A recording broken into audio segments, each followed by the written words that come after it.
No one talks about the fact that after a toxic relationship, you go through these cycles of desiring them more than anything in the world, and also simultaneously hating them and feeling guilty for it because you don't want to hate them out of the fact that you had love for them at one point, and you also don't want to feel like you want to be with them because you know how much they hurt you. And when you talk to people about it and they're like, how could you care about someone who hurt you so much? It doesn't make sense because you can't express feelings in words. You can't say exactly what it was that you experienced with them. And most of the time, what we were feeling with them, what we were in love with, was the feeling of love, not necessarily them. So we're missing and craving this feeling of love. And it doesn't necessarily mean that they're the only person who can give it to us. It's just that our brain is confused and longing for something that we were used to feeling. It's so hard to get through that. And I promise you, everyone feels it. It's okay to feel that. Abusive men are literally like drugs, because when you leave them, you know, you're like, I'm done, I'm never gonna be with them again, like, fuck that, like, they're killing me, they're eating me from the inside out, and you're done. And then you start to miss them, right? You miss them, you have cravings for them, and then sometimes you cave and you go and see them again, and when you first see them, like, you're so happy, you lay in their arms, and you, like, just feel so safe and shit, and, like, things are gonna change. This time it's gonna be different. And then they do the same thing. They almost kill you again. And then you leave again and just say, okay, no, this time I'm done. And then you start having nightmares and, like, withdrawal symptoms. Here are 5 signs that you may have been in an abusive or in a toxic relationship. Just as a heads up, when I say relationship, I could be talking about a romantic relationship, someone that you've dated, but I also am talking about family members, siblings, friends that might be in your world. Those count too. Number 1, you find yourself constantly apologizing for things, even things that don't really matter, like bumping into a chair, for example. Number 2, you're a huge people pleaser. You're always trying to make everybody around you happy because you can't handle the idea of someone being unhappy with you. Number 3, you tend to hide your emotions or hide your true thoughts from the people around you. Number 4, you don't really set boundaries. You let other people do what works best for them and you push your needs to the background. Number 5, you tend to give people a lot of chances. 2nd, 3rd, 4th, 5th chances, even if they probably don't deserve all those chances.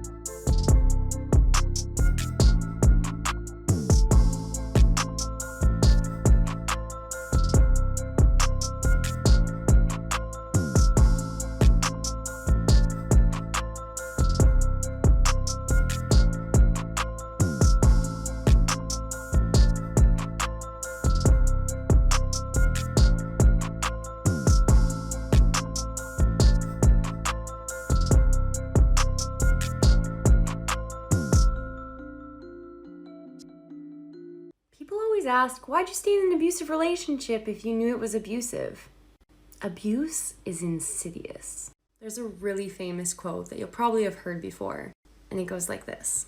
If you throw a frog into a pot of boiling water, it'll jump right out because it can feel the pain immediately and knows it will die if it stays in that pot. However, if you put a frog in cold water and slowly turn the temperature up, the frog will stay in and adjust to the temperature and slowly die. That's the insidiousness that is a trauma bond in an abusive relationship. Now imagine everybody that's ever been abused is that frog. You don't know until it's too late.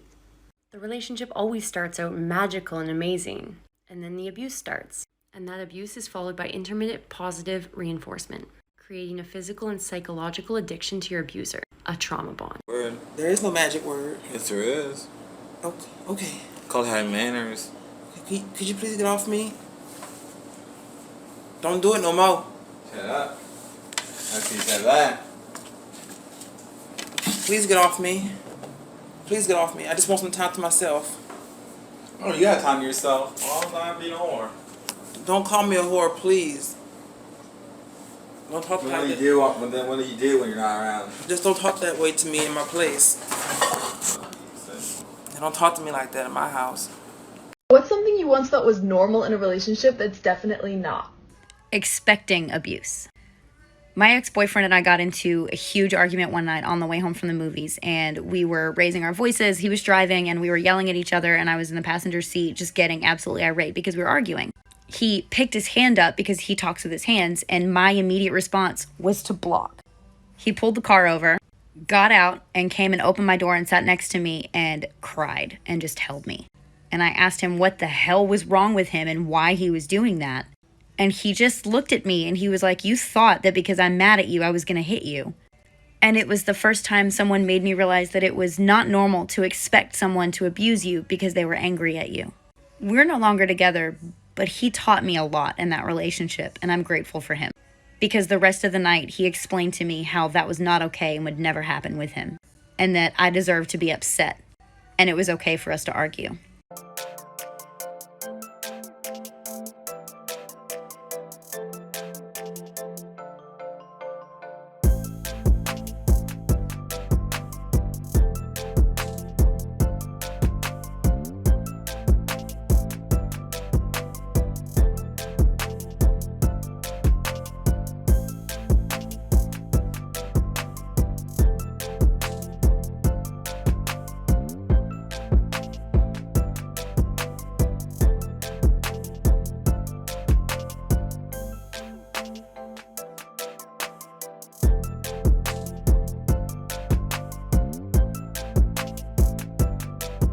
Five signs you're in an abusive relationship, phone edition.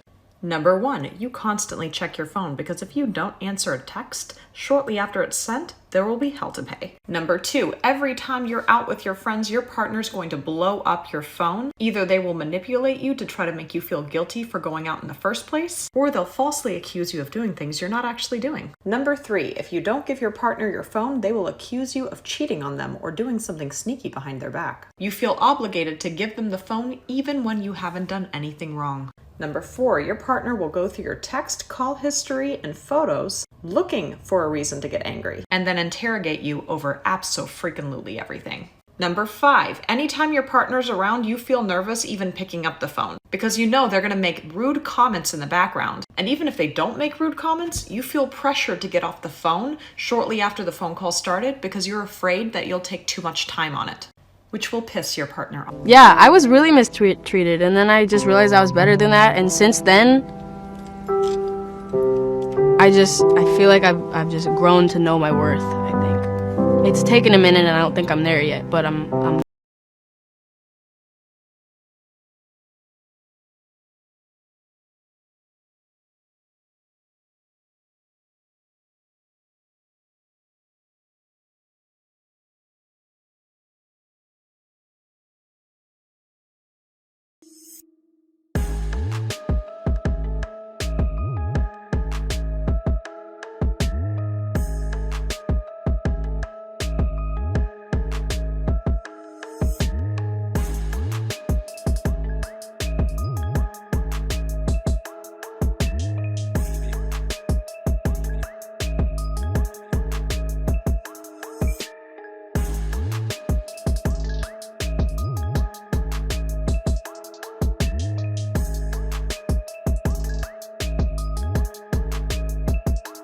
Daisy, stop. Take them off, babe.